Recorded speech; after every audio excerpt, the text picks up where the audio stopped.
Hey there, welcome to Rise and Shine with Alissa. I am your hostess, the consultress, and I am bringing you conversations from the front lines of innovation and inspiration because in this age of desperation and disruption, we need something better to focus on, don't we? So I get to bring you conversations with some amazing people from around the world that I have the pleasure and the privilege to connect with. So without further ado, welcome to the show, Miss Patty Aubery. How are you? I'm good. Thank you. Thanks for having me. This is exciting. As always, I've never met a room with you in it that has had a dull moment. So this promises to be really good. I first just want to acknowledge you for being in my life now for over a decade. This life of mine that I'm living couldn't be the way that it is without you and your influence. So Oh, to thank you. that Gosh, I a bow. decade. That's amazing. It's been 10 years. Wow. Yeah, super cool. Also, love the heart behind you. So, do you have a story for that artwork behind you? I do actually. That heart was actually carved by a man that lives next door to me here in Santa Barbara, and he gets all of his wood from our little private beach right down below me. And so he carved that, and I bought it. That is amazing. Yeah. I have this affinity for the shape of hearts. I feel like living a heart-centered, heart-led life. It's always been an evolution and a discovery journey for me. But the shape of the heart for me, I have three tattoos on my body, and I only have hearts. That is like my number one requirement is that it be love. And so I find that that's where we connect. So I met you in the training room in 2012 where you were just this bit larger than life presence to me, wheeling, dealing, doing business. And like you weren't front stage. You were Mm-mm. behind the scenes and you were making notes and you were making sure all the important things that had to happen to make it a wild success were happening. So, can you tell us about your journey a little bit from being behind the scenes and to where you are now in your life and in your work? Yeah, gosh, I've been doing this work for 35 years, which is frightening to say the least. It's like more than half my life. And for me, growing up kind of in the business world and systems and operations, that was really sort of my go-to technology, which is hard to believe today that I was actually really ahead of the curve technology-wise, because today I'm far from it. But, so I was very comfortable with that, and I wasn't in the front, really. It was more of my partner, Jack Canfield, and even throughout the entire Chicken Soup for the Soul book series, he and Mark were sort of the front people, but behind the scenes, I was running the real business, which is important because in this industry, a lot of people don't think of this as a business, they think of it as a hobby, and hobbies are things that you do when you don't make money. Businesses are things you love to do, and you make money using your passion and your purpose to do it. So, about right around that time, actually, Alyssa, my mom passed away 2012. And when she did, she said to me, on her deathbed, really, I mean, she had a couple days left before I think maybe even a day. And she said, you kind of live this invisible life, and I didn't raise a daughter to be invisible. So it's time for you to take credit where credit's due. You helped build a huge brand and you have been hiding behind Jack and Mark. And I really want you to promise that you'll step up and step out. And hence Permission Granted was born, how to show up, speak up, and be seen, which was hard because I think for a lot of us, especially women, we're used to doing so much, but not necessarily taking the credit for it.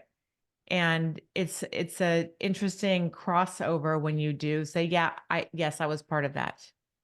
Yeah. And it's tough.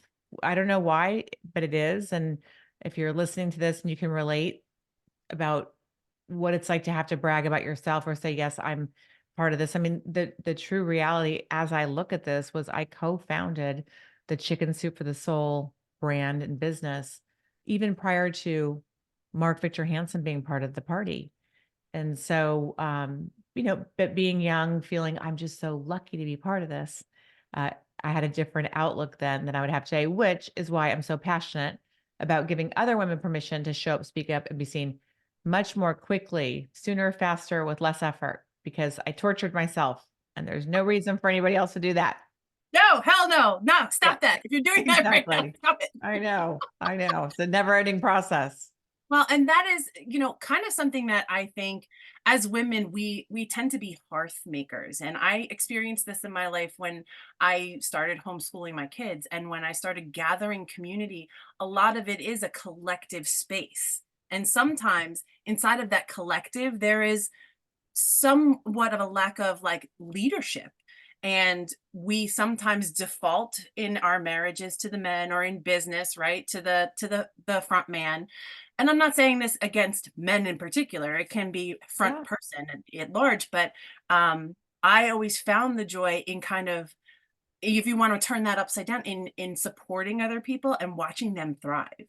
Hmm. So that push and pull around grabbing credit or being front stage for the value we provide, it's a little bit, I would say, murky at best for folks like me, who my passion was supporting community and making sure people had a safe space to come and be. And they're like, wow, I feel so much more like me here. I don't know what that's about, you know?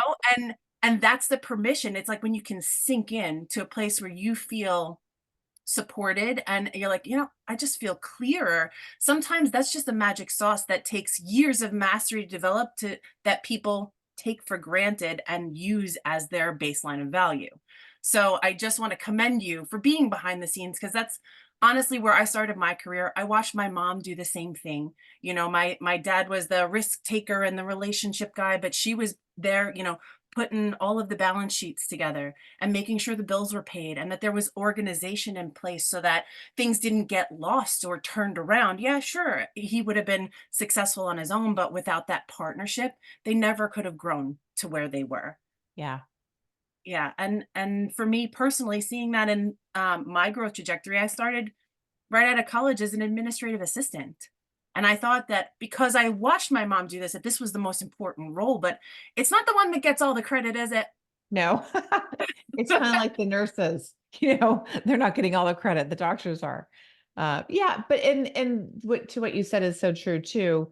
It's not something that men are doing wrong.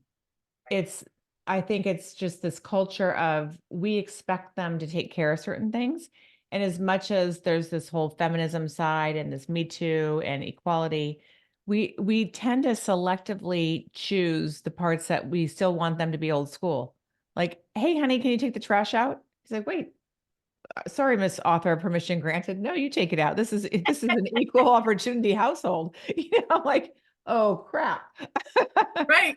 Yeah, So open the door for me, treat me like a lady, but also I'm gonna be your boss and, take the lead here sometimes too. My husband and I had to redefine that dynamic because I am very strong and stubborn and bullheaded in a lot of ways. And so is he. But deferring to him romantically to say, like, I do feel taken care of in life by you. That level of safety, like he created that safety for me. It's the reason I can be successful, because I have a place to come yeah. back to Yeah. that's like no judgment, pick me up when I fall down. And without that, when I was single, I I was a mess. Like I was all sorts of triggery and misdirecting where I was looking for validation and affirmation in this world.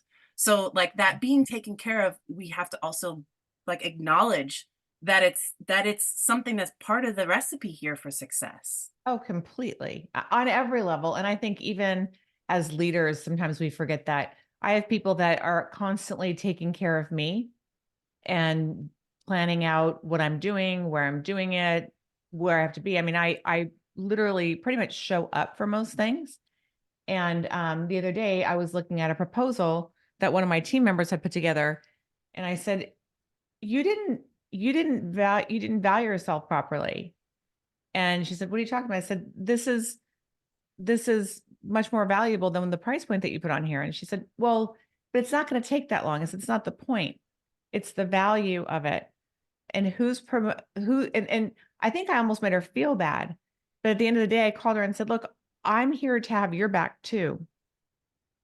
My job is to cheer you on just as much as you're cheering me on. So this is not criticism, it's validation that you're worth more than you're charging for this. And if you don't charge what you're worth, eventually over time it's going to affect you. But also, if you don't do this for this client, they're going to have a horrible experience moving forward because they're going to go all over the map.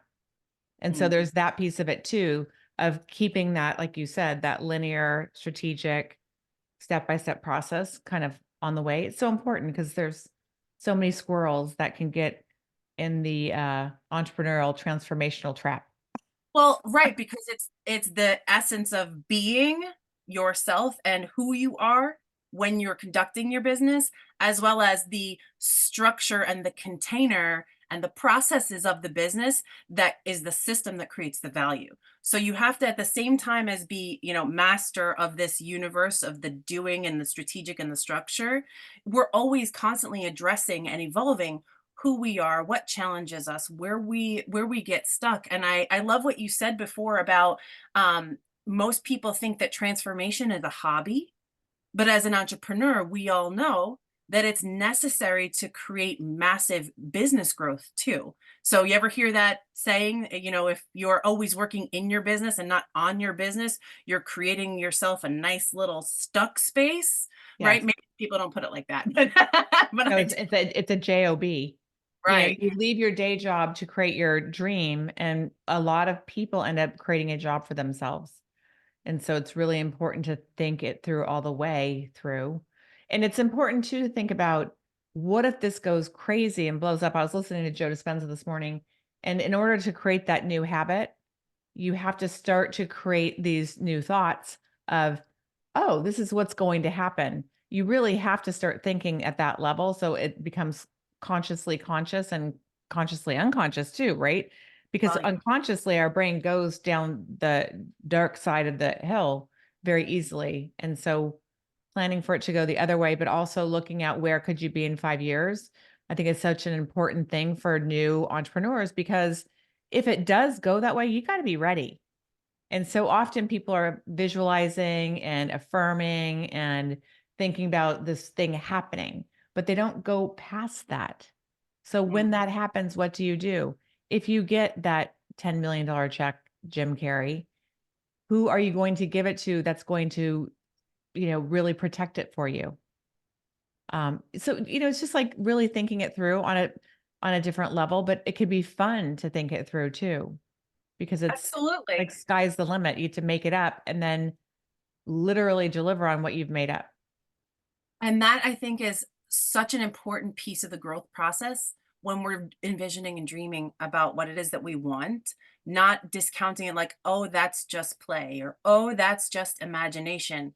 In fact, that's the only thing that creates our reality. Our thoughts and our emotions are what create what we show up as and what we continue to do every day. Right. Jesse Elder says, it isn't it like that phrase, it is what it is wrong. It should say, it is what it was, because we are constantly putting those past thoughts back onto today's habits and creating more of that for the future. So, that unconscious way of operating sometimes shoots us right in the foot. Mhm. The and so the envisioning process, it can feel a little silly because we've been trained out with our industrial age school system to train out our creativity and to show up as perfect and to prove to someone else what we're worth. Where nowadays, the human potential movement has flipped that upside down. It's like your worth comes from you, and that play and creativity that's been trained out of you is actually what creates your unique value. That's where your purpose lives. Why do you think so many people have a trouble accessing purpose is because we've been trained over and over and over again to show up and prove our worth to somebody else and for them to give us a letter grade or a number grade that says if we pass their test. Like we have to retrain it as entrepreneurs. And that's why I continue to say all of my great success came through the grand pursuit of business. Personal transformation happens when you have to address your limitations because you want to make money and create value in the world. Yes. It's definitely, there's a lot of transformation that happens, that's for sure. Yeah. And it's not a hobby, it's a No, foundational baseline necessity. absolutely. And really, it's so interesting when you talk about it that way, because it's so true. Our whole life, we're conditioned to prove that we're good enough. I got an A, I got a B, I passed the test. I'm smart enough now. Am I good enough? Do you like me? Am I in the front of the room? It's really quite messed up when you think about it. And if you put all of those things together and you look at a 30 or 40 or 50-year-old self, you can start to dial back to those moments where that started to define you. And it's letting go of those definitions. And and I always say, excuse me, um, if we stick with the old, our old stories keep us stuck in the past, and our new stories catapult us into the future. And so my question for everyone is, what's your new story? Because here is the ultimate truth. We are making stuff up as we go, negative or positive, all day long, every single day. I'm fat. I'm not pretty enough. I didn't go to this school. I don't have that. Somebody compliments you. Oh, yeah, thanks. But, actually, I mean, how many times have somebody said to you, I love your outfit. Oh, I got it at Target. So you don't have to validate that. No one needs to know that, but it's like we constantly justify our existence or whatever it looks like. And to learn to stop that and just be aware of it, which is why I love to teach E plus R equals O. Events happen and we respond or we react. And we go through most of our lives reacting. And so if we can intentionally choose our response, we get to create that new future. Yep. Um, and Oh, it's great. going to like pause that, like tease that right there, because the age of disruption is upon us. Everything now is a choice, whether you think it is or not. You can continue to habitually choose the same thing you've always chosen. Or now, more than any other time in human history, there's more disruption, which means there's more opportunity to consciously create that which you are destined for yourself, your community, for your family, for your psyche. Like all of these things we get to choose if you'll only look at it as an opportunity. What's the opportunity that this is? Throw it on its head, because challenge is just opportunity in disguise. And Always. and again, that's the only thing that's ever made me grow. I got certified as a human potential trainer, had little tiny babies. All of a sudden they started going to school, and I had this little voice in my head going, you're certified to bring out the potential of humans. I'm going, crap.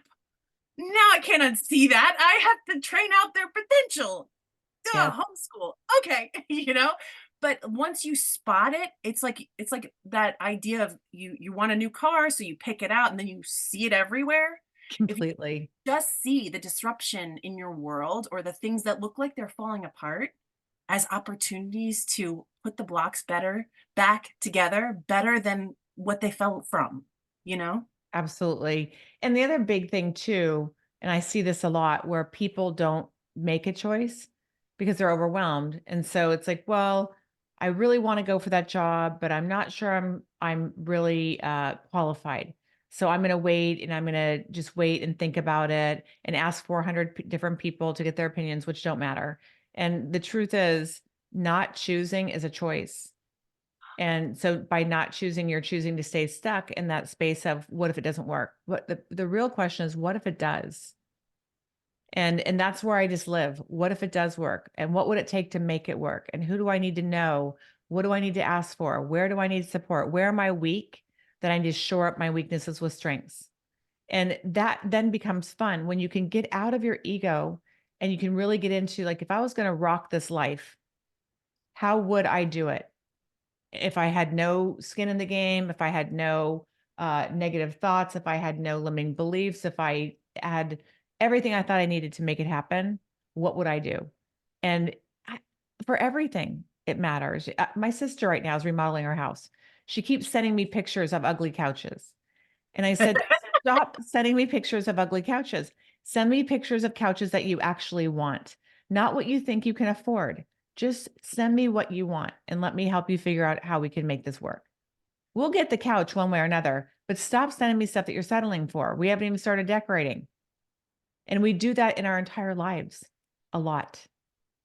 It's by habit. And Yeah. so if it's time for you, if you're listening to redesign your life, start to notice how you're reacting and responding to everything that happens in your life. From the time your alarm goes off or your phone starts beeping in the morning, to the time you go to bed, every thought you think, every image you hold, everything that shows up and comes out of your mouth, look at it, assess it. Is this a reaction or is this an intentional response? It's Yep. interesting. It's a fun challenge because next time your alarm goes off, instead of reacting and turning it off and sleeping in, you might actually hit off and get up and go for a walk. I mean, it's Yep. that simple. You know what? And so Different they outcome. the habits that have helped me the most in this area are literally like the first hour of the day and the last hour of the day. So I have learned, and this is what I teach my clients, especially when you're trying to train in a new behavior, you're going for something that is new to you, or you have to overcome all of this inertia or, fear of being wrong, is to start your day with gratitude. What is it that's here right now that you are grateful for? Is it the warm bed that you're still in while you're writing this? Is it the fact that you have heat when it's snowing outside? Or, is it that snuggly dog? Or the fact that you live in a beautiful place? Just look around and do this assessment on a daily basis of what you have already so you can build that space of good feeling, because that invites more good stuff. If Yeah. you can more regularly get into that space of goodness, like attracts like. So if you wake up and you're like, news, doom scrolling, guess what? Your life is going to be filled with more of that crap. And so if you can cultivate that space and look, like, hawk yourself, what are you thinking when you're thinking it? Hey, I have an affirmation that says, I deserve to be rich because I add value to people's lives. Do you know I do that every single morning? And just the other day, I found a resistance in there. I'm like, one of those words is not like the other ones, So, like, I had an opportunity to notice, like, hey, I'm doing these things that are cultivating good feeling. And one of those words popped out. So I wonder what the opportunity that this is. And then in the evening, I'm writing down victories. What did I do today that I consider a success? I ate clean today, or I got out of bed without hitting snooze once. These are tactical things, and you only have to write maybe three or four of them. Sometimes I write seven. On a great day, hey, I need another piece of paper on a really great day. But the habit of writing down what you did well at the end of the day and priming yourself for what you're going to be excited to do the next, these things, it's like the last thought you have when you're falling asleep is the first thought you have when you're waking up. This is setting yourself up for success. Absolutely. And I also think too, when you look at what you did, you go back and look, you realize I got more done than I thought. Yep. I did finish things that I maybe haven't finished before because I'm actively now knowing in the evening I'm going to write these things down. And for me, my big thing right now is my health. And so each day, if I do 1,200 or 12,000 steps, like if I could just do 12,005 tomorrow, I'm good. And I started at I don't know, I was doing 500 steps a day for a long time because of COVID and sitting in our chairs. And so going from that to 15,000 steps almost every day right now, and then going to the gym and saying, I'm just going High to ride the five. bike for 10 minutes on a hill and just so my legs can feel it. And then I'm just going to get off and go home. And so it's just, even if it's a little thing, but it's leaning into these simple new uh, habits or behaviors that if you build on them day in and day out, they become the norm. Yep. And that is what creates that next thing, that playful, imaginative, good feeling space that we are so trained not to be in because we have to be good, studious, or, hardworking worker bees. That is the opportunity to disrupt. And that's what we're here to share with you on this conversation here on Rise and Shine. And in the great world of entrepreneurial pursuits, Patty is a great resource to many people about how to do that, how to change their life in a positive way. So, and Patty, I just want to say, if people want to learn more about you, if they're not already in your world, where's the best place for them to go to find out more about what you're up to? Just go to my website at pattyaubery.com, and it's PATTYAUBERY.com. And whatever is happening in my world is on there. You can opt in. I've got some free resources there, especially for authors, speakers, coaches, which is really the people I love to work with and help them build out their business side, as well as make them much better at how they articulate their message.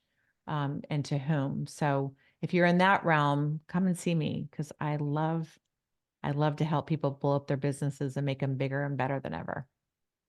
Amen, sister. This is why we are friends. So, I just wanted to say, this has been an amazing conversation. There has been such massive nuggets of wisdom dropped here for your lifestyle, for your mindset, for your tactical, practical applications, whether you're growing a business or you're taking a leap of faith into something new. That's what we support here at Rise and Shine. So let us know in the comments. Make sure you click like, subscribe, and share this with a friend who needs to hear this right now because the world is changing so fast. You need positive voices in your head, and let us be some of those, okay? And until next time, friends, have a wonderful day. Rise and shine. You can catch us here every Monday morning at 7:30 a.m. Eastern Time with a new premiere. So thank you, Patty, for coming and sharing your wisdom and your beautiful self. We appreciate you. You're welcome. See you soon. Same bat time, same bat channel, everybody. See you later.